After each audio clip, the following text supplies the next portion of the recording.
The alarm on the bridge of the patrol ship Ironclad screamed like a dying animal. Captain Jake Morrison jumped from his chair and ran to the communications panel. His hands moved fast across the controls as static filled the air. This is new. Tombstone Colony calling any human ship. A voice crackled through the speakers.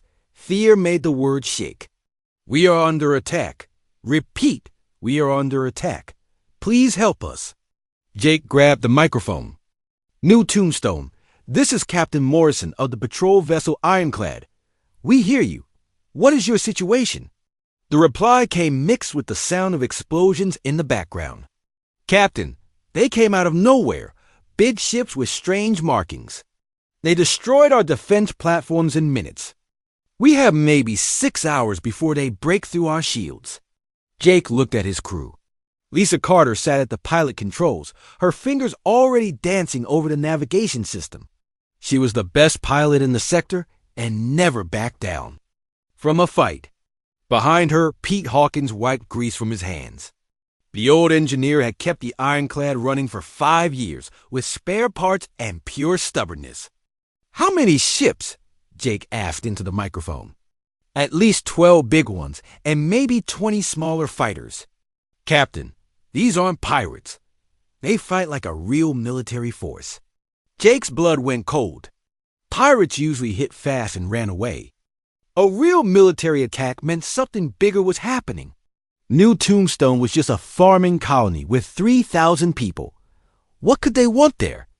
We're coming, Jake said. Hold on as long as you can. He turned to his crew. Lisa, set course for New Tombstone, maximum speed. Already done, Captain, Lisa said. Her hands moved over the controls like she was playing music. We'll be there in 4 hours. Pete, I need everything you can give me from the engines. The old engineer nodded. She run hot, but she run fast. Jake walked to the star map on the wall. New Tombstone was a small dot on the edge of human space.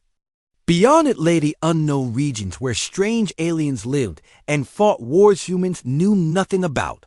The colony grew food for the nearby mining stations and minded its own business. What could anyone want from simple farmers? The Ironclad shook. As Pete pushed the engines past their normal limits, Jake could hear the metal groaning under the stress. The ship was old but tough, like everything humans built out here on the frontier. They had to make things last because help was always far away.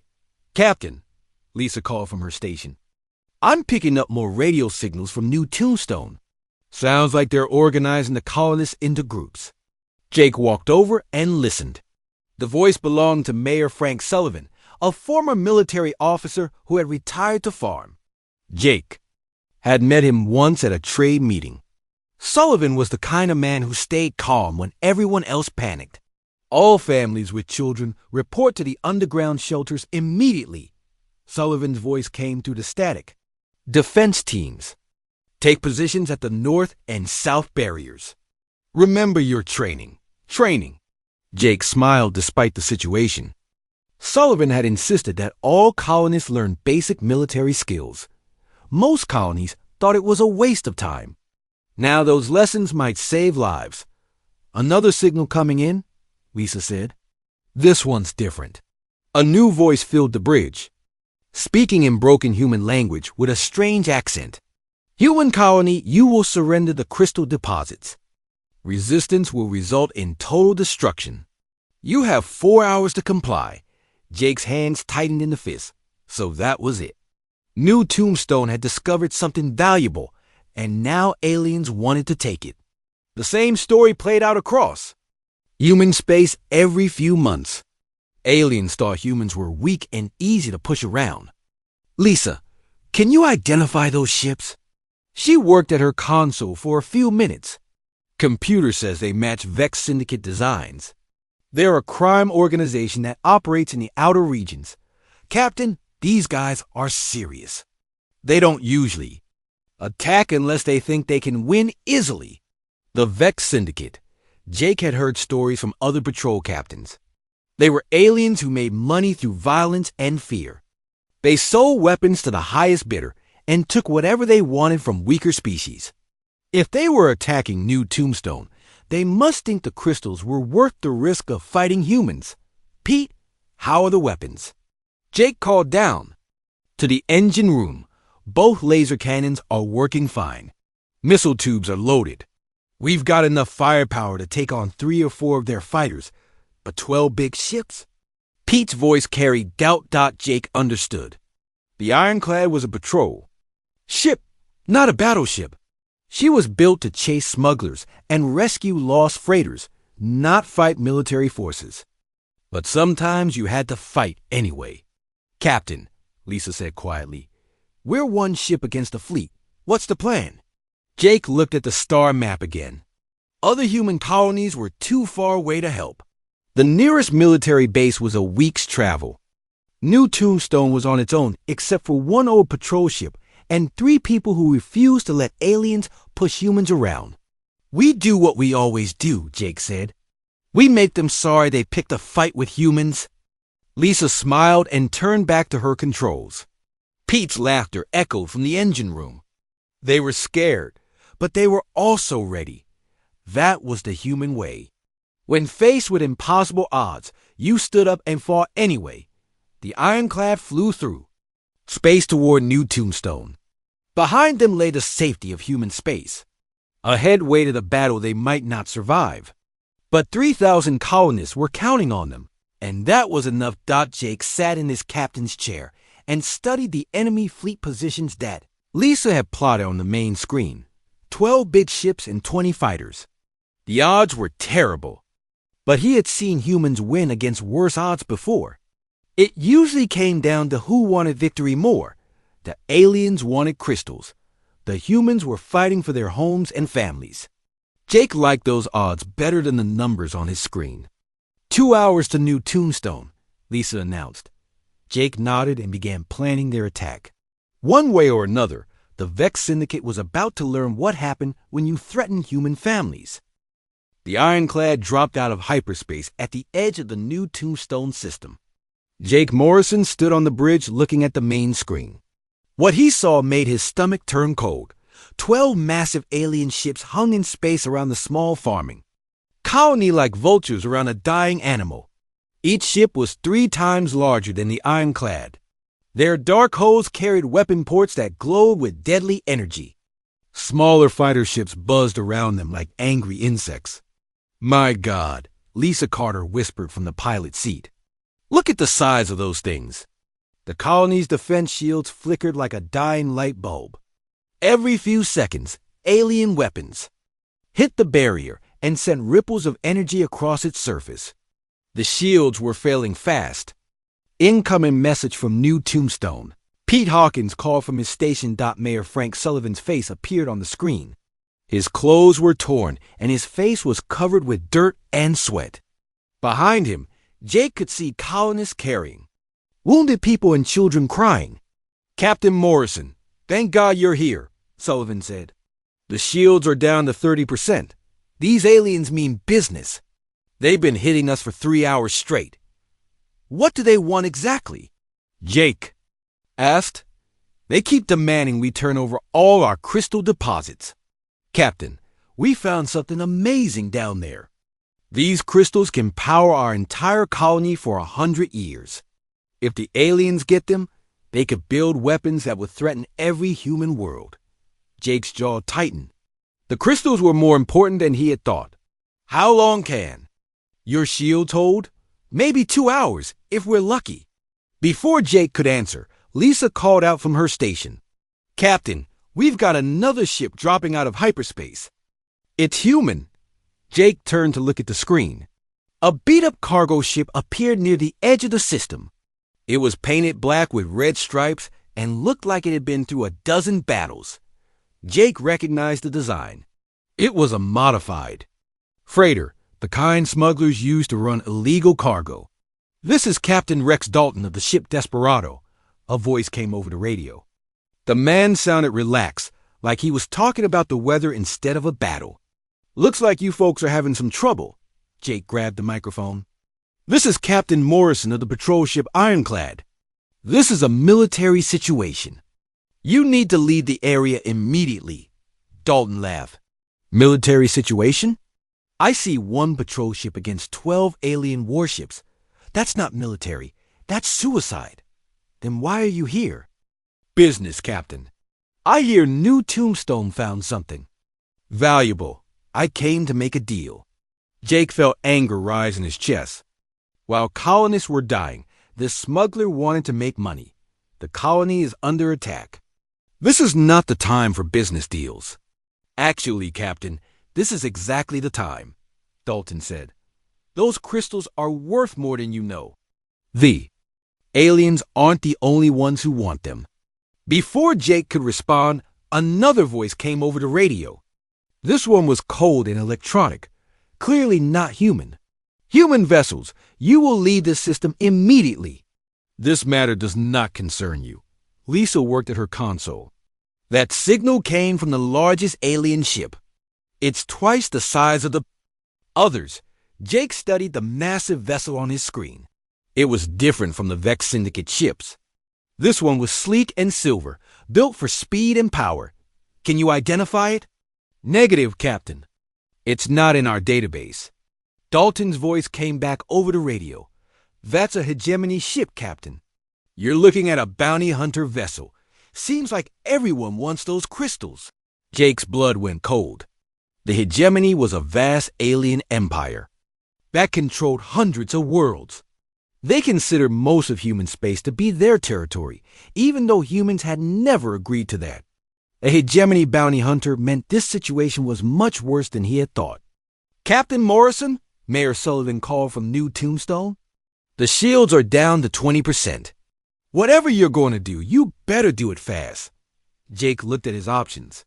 One patrol ship against 12 Vex Syndicate vessels, and one hegemony bounty hunter. Even with Dalton's freighter, they were still hopelessly outnumbered. But 3,000 colonists were counting on them. Lisa, take us closer to the colony. Pete, charge all weapons. Captain, Lisa said quietly, we can't win this fight. Maybe not, Jake said. But we can make them pay for every shot. Dalton's voice crackled over the radio again. You know, Captain, there might be another way to handle this. I'm listening. The Vex want the crystals for weapons. The hegemony wants them to keep humans from getting too powerful. But what if neither side gets what they want? Jake frowned. What are you suggesting? I'm suggesting we work together. My ship has some modifications the aliens don't know about. Your ship has military training. Together, we might be able to cause enough trouble to make them think twice. Jake looked at his crew. Lisa was checking the weapon systems. Pete was monitoring the engines. Both of them were ready to fight, even against impossible odds. That was the human way, but Dalton was right. Sometimes you had to think like a smuggler to win. What kind of modifications? Jake asked. The kind that go boom, Captain. My crew knows how to fight dirty. As if to prove his point, the Desperado suddenly moved with surprising speed. The old freighter danced between asteroid fragments like a fighter ship. Jake realized the smuggler's vessel was much more dangerous than it looked. All right, Dalton. What's your plan? Simple. We hit them fast and hard, then disappear before they can hit back. Make them chase us away from the colony. Buy time for the colonists to evacuate or strengthen their defenses. Jake didn't like working with criminals, but the colonists needed every advantage they could get. And what do you want in return? We can discuss payment later, Captain. Right now, let's focus on keeping those aliens from getting their hands on human technology. The shields around New Tombstone flickered again. Time was running out? All right, Dalton. But we do this my way. No unnecessary risks with civilian lives. Understood, Captain. Welcome to the war. Jake took a deep breath. He was about to trust the lives of 3,000 colonists to a partnership with a smuggler he had never met. But sometimes the enemy of your enemy was the only friend you had. The battle for New Tombstone was about to begin. The attack began at dawn on New Tombstone.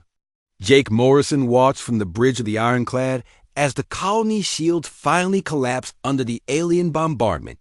The protective barrier that had kept 3,000 people safe flickered. Once and died. Shields are down, Lisa Carter reported from her station. The colony is defenseless. Jake grabbed the radio. Dalton, now would be a good time for that plan of yours. Already moving, Captain. Follow my lead and try to keep up. The Desperado suddenly shot forward like a bullet. The old freighter moved. Faster than any cargo ship had a right to move. Jake realized Dalton had replaced the original engines with military-grade drives. Lisa, stay with him. Pete, all weapons ready. The ironclad followed the smuggler's ship toward the alien fleet. 12 massive Vex Syndicate vessels hung in space around New Tombstone like wolves around a wounded deer. The silver hegemony ship floated apart from the others, watching and waiting. Incoming missiles, Lisa called out. The alien ships had noticed. The 2 human vessels approaching. Streams of energy weapons and guided missiles flew toward them. Dalton's ship twisted and turned between the attacks like a dancer avoiding raindrops. This guy's good, Pete admitted over the radio. The Desperado suddenly fired a spread of missiles at the nearest Vex ship. But these weren't ordinary missiles. They moved in strange patterns and seemed to disappear and reappear as they flew. Jake had never seen anything like them. Dalton, what kind of weapons are those? The kind you don't ask questions about, Captain. Just watch and learn.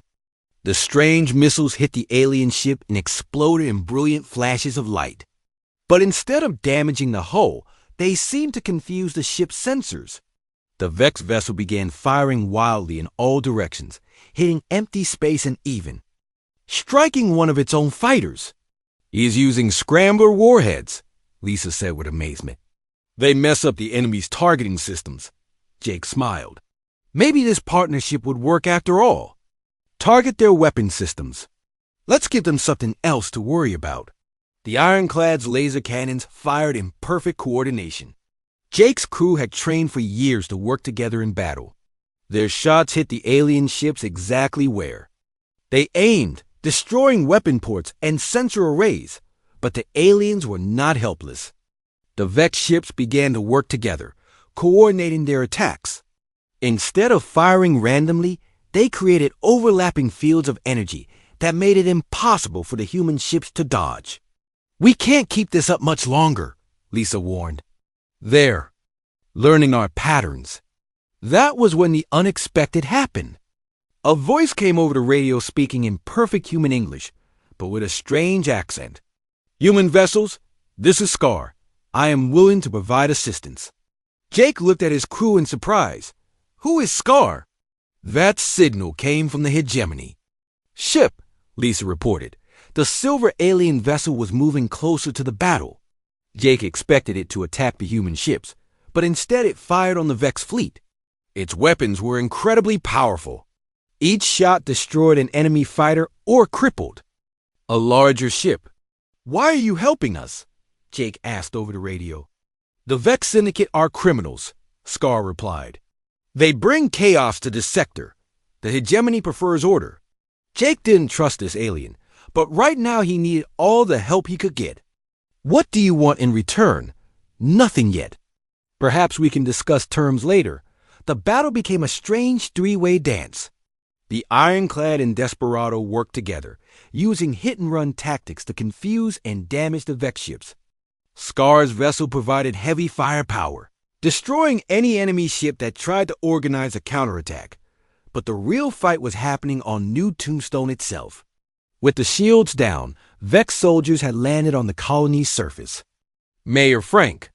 Sullivan's voice crackled over the radio as he organized the defense. All mining equipment to the north barrier.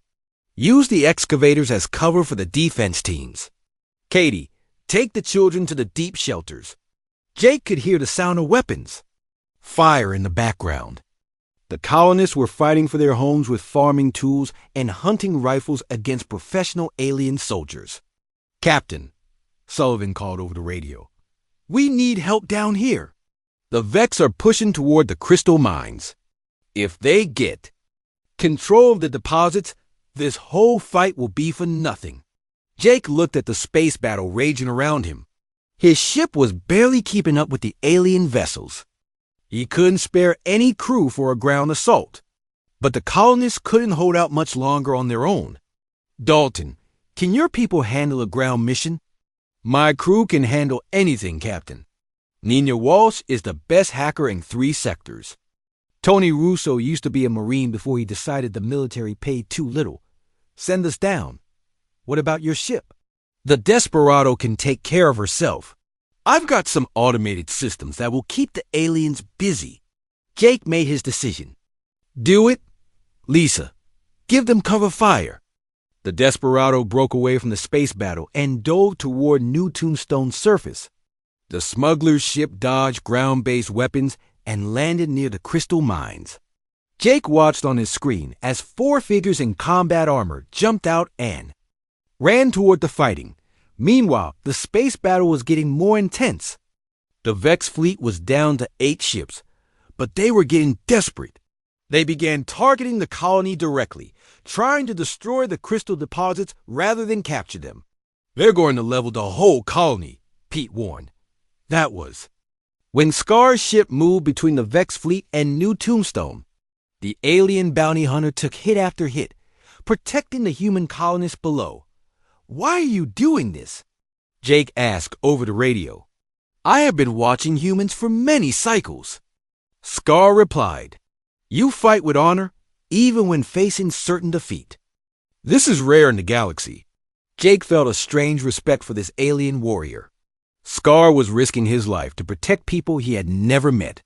Maybe not all aliens were enemies. The battle on the ground was reaching its climax. Sullivan's voice came over the radio, mixed with the sound of explosions and weapons fire. They're at the mine entrance. We can't hold them much longer. Jake looked at his crew.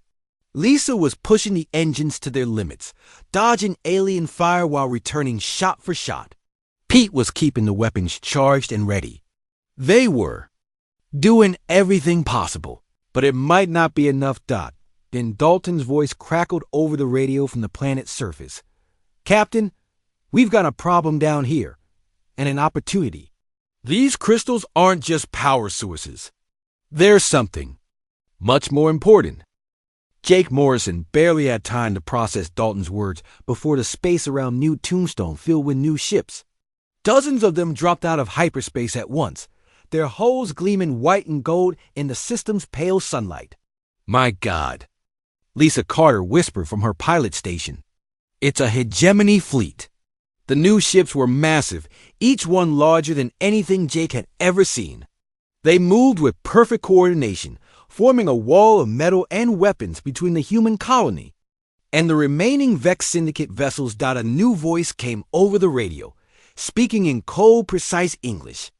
This is Admiral Victoria Sterling of the Hegemony 4th Fleet. All human vessels will withdraw immediately or be destroyed. Jake's blood went cold. He knew that name. Victoria Sterling had been one of Earth's best military officers before she disappeared 5 years ago. Everyone thought she was dead.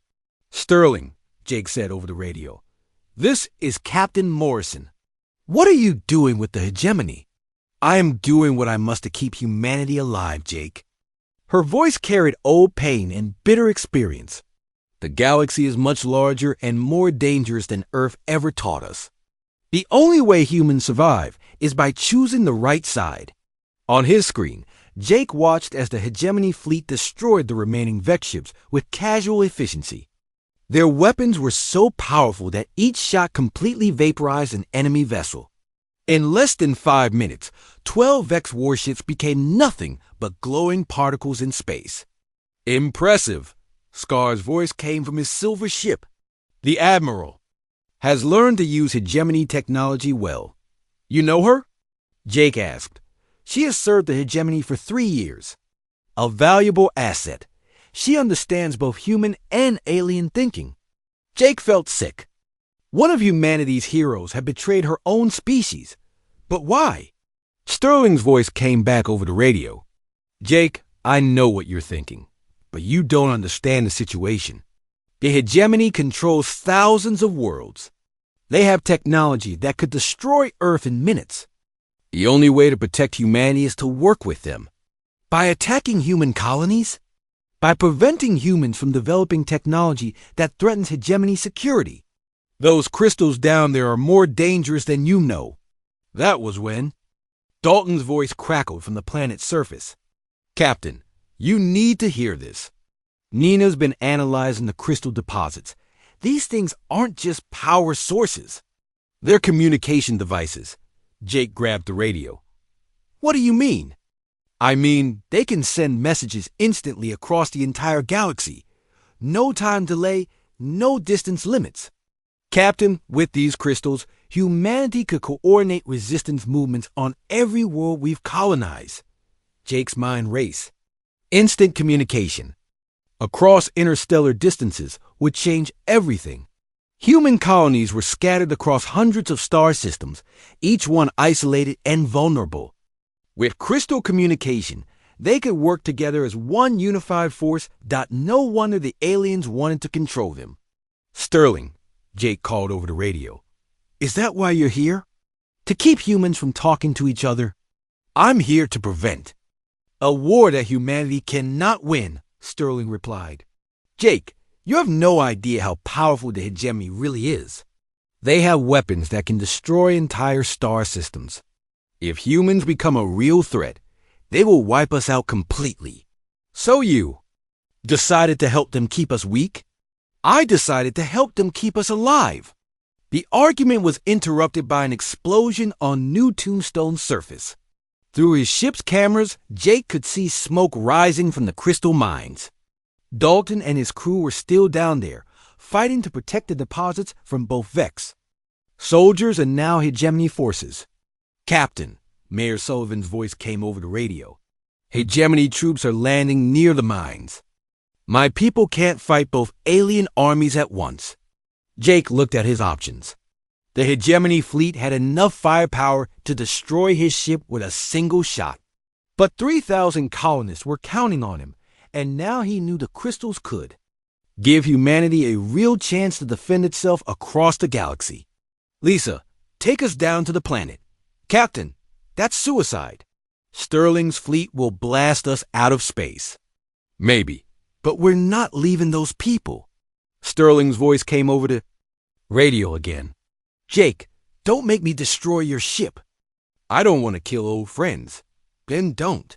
Let the colonists keep their crystals. You know I can't do that. Jake made his choice. Then you'll have to stop me.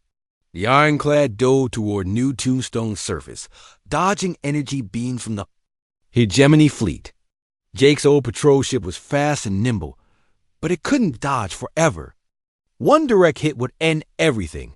That was when Scar's silver ship moved between the ironclad and Sterling's flagship. The alien bounty hunter took hit after hit from hegemony weapons, his shields flaring with each impact. Why are you helping us? Jake asked over the radio. Because I have been watching humans fight today, Scar replied. You do not surrender, even when facing impossible odds. You protect those weaker than yourselves, even at the cost of your own lives. These are qualities the galaxy needs more. Not less. Jake landed the ironclad near the crystal mines just as Dalton's team emerged from the underground tunnels. Tony Russo was carrying a wounded colonist. Nina Walsh had a bag full of crystal samples. Dalton himself was bleeding from a cut on his forehead, but still fighting. The crystals are amazing, Nina called over the radio as they ran toward the ship. Captain, these things can do more than just communication. They can power weapons, shields, even faster than light engines. With enough of them, humanity could build ships that rival anything the hegemony has. Jake understood now why Sterling was so afraid. The crystals didn't just threaten hegemony control. They offer humanity a path to real independence. Everyone, aboard, Jake ordered. We're getting out of here. But as the colonists and Dalton's crew loaded onto the ironclad, Jake realized they faced an impossible choice. They could take the crystal samples and run, leaving New Tombstone defenseless. Or they could try to save the colony and lose the crystals to the hegemony. Sterling's voice came over the radio one more time. Jake, I'm giving you one last chance. Surrender the crystals, and I'll let your ship leave safely. Jake looked at Mayor Sullivan, who had insisted on being among the last to evacuate. The old man's face was grim but determined. Captain, Sullivan said quietly, those crystals represent hope for every human colony in the galaxy. Don't let them fall into alien hands. Jake nodded and grabbed the radio. Sterling, if you want. These crystals, you'll have to take them. I was afraid you'd say that. The final battle for humanity's future was about to begin. The ironclad shook as hegemony weapons hit its shields. Jake Morrison gripped his captain's chair as the ship lifted off from New Tombstone's surface with colonists and crystal samples aboard. Around them, the space battle had become a three-way fight between his small force, Sterling's massive fleet, and the remaining Vex ships that had somehow survived the earlier destruction. Shields down to 60%, Lisa Carter called from her station. We can't take many more hits like that. Jake looked at the tactical display. Sterling's flagship, a massive hegemony dreadnought called the Sovereign, was moving to intercept them. The ship was 10 times larger than the ironclad and carried enough weapons to level a planet. Sterling's hailing us, Pete Hawkins reported. Admiral. Victoria Sterling's face appeared on the main screen. She looked older than Jake remembered, with new lines around her eyes and gray streaks in her dark hair. But her expression was as determined as ever. Jake, you're forcing me to do something I don't want to do, she said. Surrender the crystals and the colonists, and I'll let your crew live. What about the people of New Tombstone? They'll be relocated to a safe world under hegemony protection. They'll be alive. As slaves, Sterling's face hardened. As survivors, Jake, you have 30 seconds to decide. After that, I open fire with everything I have. Jake cut the connection and turned to his crew. Options? We could try to run, Lisa suggested. The ironclad is faster than those big ships. Not with 300 colonists aboard, Pete said. We're too heavy to outrun them now. That was when Dalton's voice came over the radio from the planet's surface. Captain, I've got an idea, but it's crazy and probably won't work. I'm listening. Nina's been studying these crystals. She thinks we can use them to overload the planet's power grid. Create a massive energy pulse that would knock out all the electronics in the system. Jake frowned. Including ours? Including ours. But Nina can shield our critical systems if she gets 5 minutes to work. What about Sterling's fleet? Their ships are bigger and more complex. It would take them hours to restart their systems. By then, we could be long gone. Jake looked at the countdown timer on his screen. 15 seconds until Sterling opened fire. It was a desperate plan, but desperate times called for desperate measures. Do it, Jake. Sterling's voice crackled. Over the radio, time's up. The Sovereign's main guns fired.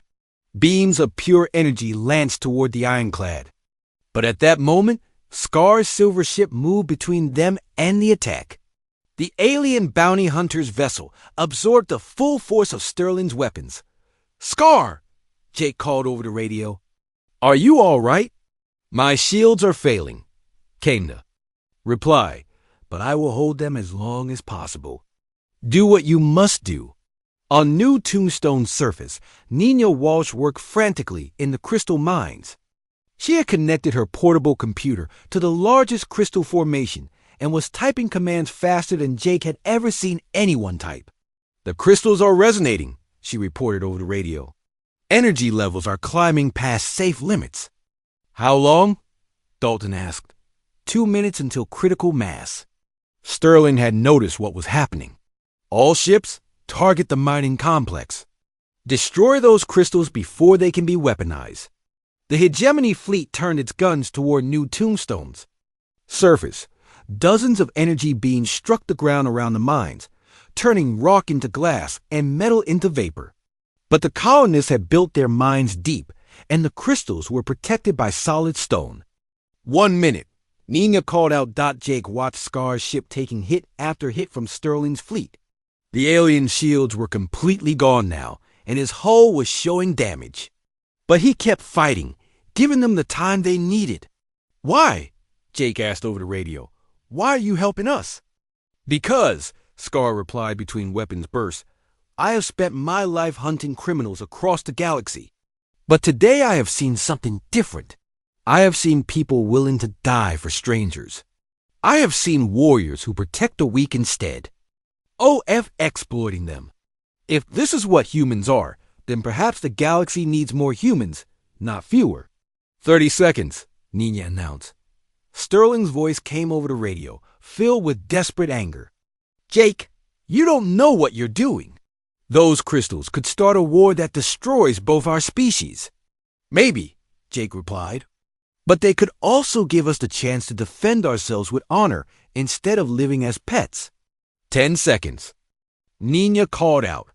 Everyone braced for impact. Jake grabbed his chair as the countdown reached 0.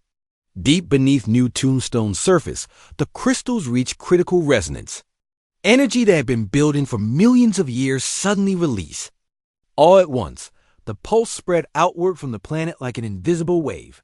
Every electronic device in the system went dark. The hegemony fleet's engines died. Their weapons powered down. Their communication systems went silent. Even the emergency lights on Sterling's flagship flickered and went out.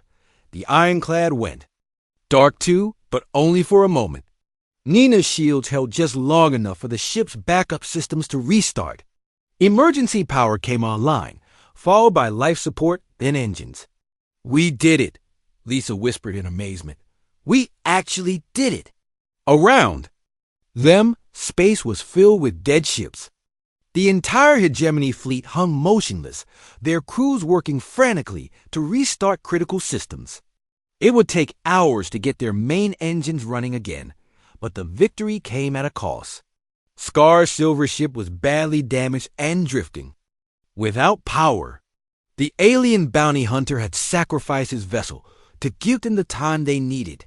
Scar, respond, Jake called over the radio dot after a long moment. A weak signal came back.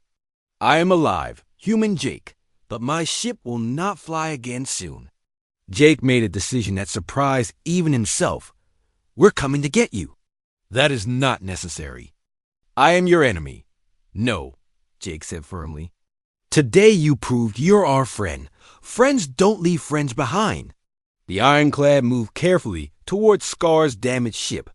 In the distance, Jake could see the lights starting to come back on aboard. Sterling's flagship. They didn't have much time, as his crew worked to rescue the alien warrior who had saved him. Jake realized that something important had changed. The battle for New Tombstone had become more than a fight over crystals. It had become proof that different species could work together, that honor and courage were not limited to humans alone, but the war was far from over. Sterling would repair her ships and come after them again. The crystals were too important to give up, and somewhere out there, other human colonies were waiting for a signal that would tell them they were not alone anymore. The real fight for humanity's future was just beginning. 3 hours later, the ironclad drifted in deep space far from New Tombstone. Jake Morrison stood in the ship's medical bay, watching Dr. Martinez treat Scar's injuries. The alien bounty hunter was conscious, but weak. His silver skin was burned. In several places where energy beams had penetrated his damaged ship, "You will live," Dr. Martinez told Scar. "But you need rest." Scar nodded slowly. "Thank you, human doctor. I am in your debt." Jake pulled up a chair next to the medical bed. "You don't owe us anything. You saved our lives back there." "I did what honor required," Scar replied. "But now I must ask you something important." "What will you do with the crystal knowledge?" Jake looked through the small window at the stars beyond. Out there, hundreds of human colonies struggled alone against hostile aliens, pirates, and the vast emptiness of space. With the crystal communication, technology, everything could change. "We're going to give it to every human world we can reach," Jake said. "No more isolated colonies, no more fighting alone. The hegemony will not allow this. Then we'll have to convince them they don't have a choice." Nina Walsh entered the medical bay carrying a portable computer. The young hacker looked tired. but excited. "Captain, you need to see this. I've been analyzing the crystal data we collected." She connected her computer to the room's display screen. Images of complex mathematical formulas and energy patterns filled the wall. "The crystals don't just enable communication," Nina explained. "They can enhance any technology they're connected to. Engines run faster, weapons hit harder, shields become stronger. Captain, with enough crystals, we could build ships that match anything the hegemony has." Jake felt a mixture of hope and worry. More powerful technology meant humans could defend themselves better. But it also meant the aliens would see them as a bigger threat. How long before other colonies can use this technology? If we can get crystal samples to the major human worlds, their scientists could have basic communication systems running in a few months. Advanced applications would take longer. Dalton entered the medical bay with Mayor Sullivan and his daughter Katie. The smuggler's usual casual attitude was gone, replaced by something Jake had rarely seen in criminals: genuine purpose. "Captain," Dalton said, "I've been talking with the mayor. We want to propose something." Sullivan stepped forward. "My people are grateful for what you've done. But New Tombstone can't go back to being just a farming colony. The hegemony knows about our crystals now. They'll keep coming back. What are you suggesting?" "We want to turn New Tombstone into a base of operations," Katie Sullivan said. "A place where human colonies can coordinate their defense. My father has military experience. Dalton knows how to move cargo without attracting attention. Your crew has combat training." Jake looked at each of them. A retired military officer, smuggler, and a patrol ship captain. It wasn't the kind of alliance anyone would expect to work. But then again, nothing about this situation was normal. "You're talking about starting a rebellion against the most powerful empire in the galaxy." "Not a rebellion," Sullivan corrected. "A defense network. We're not trying to conquer anyone. We just want the right to exist as free people." Scar struggled to sit up in his medical bed. "If I may offer advice, the hegemony respects strength. If humans can prove they are too costly to destroy, the Empire might choose to negotiate instead of fight." "You think they would accept human independence?" "The hegemony controls thousands of species across millions of worlds. They prefer cooperation to constant warfare. But first, humans must prove they cannot be easily conquered." Jake walked to the window and looked out at the stars again. Somewhere out there, Admiral Sterling was repairing her fleet and planning her next move. The Vex Syndicate would send more ships to claim the crystals. Other alien powers would hear about human crystal technology and want it for themselves. But also out there were human colonies full of people like the farmers of New Tombstone. People who deserved the chance to defend themselves and choose their own future. "Pete," Jake called over the intercom. "How long before we can reach the nearest human world?" "With the engine modifications Dalton's crew made, we could be at Liberty Station in 4 days." Jake made his decision. "Set course for Liberty Station? It's time to start building our network." Over the next few weeks, word spread through human space like wildfire. The story of New Tombstone and the crystal discovery traveled from colony to colony, carried by traders, patrol ships, and even some friendly aliens who admire human courage. Scientists on a dozen worlds began working with crystal samples. Engineers designed new communication arrays. Military planners started coordinating defense strategies across multiple star systems for the first time in human history. The response from the major alien powers was swift and predictable. The hegemony demanded that humans surrender all crystal technology. The Vex Syndicate sent raiding fleets to attack human shipping. Other species tried to negotiate deals for crystal access, but something unexpected happened. Some alien species, inspired by humanity's example, began standing up to the hegemony themselves. The empire that had controlled the galaxy through fear. An overwhelming force suddenly found itself fighting rebellions on dozens of fronts. Jake stood on the bridge of the Ironclad, now serving as the flagship of the newly formed Frontier Defense Coalition. Around him, The space near New Tombstone bustled with activity. Human ships from across the sector had arrived to help build the new alliance. Even some alien vessels flew alongside them, their crews eager to join the fight for freedom. Incoming message from Admiral Sterling, Lisa reported. Sterling's face appeared on the main screen.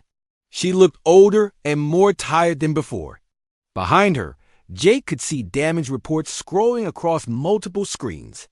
"Jake," she said wearily, "we need to talk. I'm listening." The Hegemony Council is willing to negotiate. They're offering humanity protected status as an independent member species. Jake smiled. "What changed their minds?" "You did. All of you." The Council had realized that trying to suppress human independence costs more than allowing it. They're offering a treaty that guarantees human self-governance in exchange for limited crystal technology sharing. Jake looked around his bridge. Lisa was grinning at her station. Pete was laughing over the intercom from engineering. Through the window, he could see Dalton's ship approaching with another convoy of refugee colonists. "Tell the Council we'll consider their offer," Jake said. "But the negotiations happen here, in human space, between equals." Sterling nodded slowly. "I think I can arrange that." "Jake, I want you to know something. I still believe I was trying to protect humanity. But watching what you've accomplished, here, maybe I was wrong about what protection really means. It means having the strength to stand up for what's right, even when the odds are against you." After Sterling signed off, Jake walked to the observation deck where Scar was watching. The busy space traffic around New Tombstone. The alien had decided to stay with the humans, serving as an advisor and liaison to other species who might want to join their alliance. "Do you think it will work?" Jake asked. "This alliance of free worlds?" Scar's strange features formed what might have been a smile. "I have seen many species rise and fall across the galaxy. Most fail because they lose sight of what makes them worth preserving. But humans, you remember. Even when faced with impossible choices, you choose to protect others rather than yourselves. That is a strength no weapon can defeat." Jake nodded and looked out at the stars. The galaxy was vast and full of dangers, but for the first time in human history, they would face those dangers together. The farmers of New Tombstone had planted more than crops in the frontier soil. They had planted the seeds of hope that would grow across 1,000 worlds.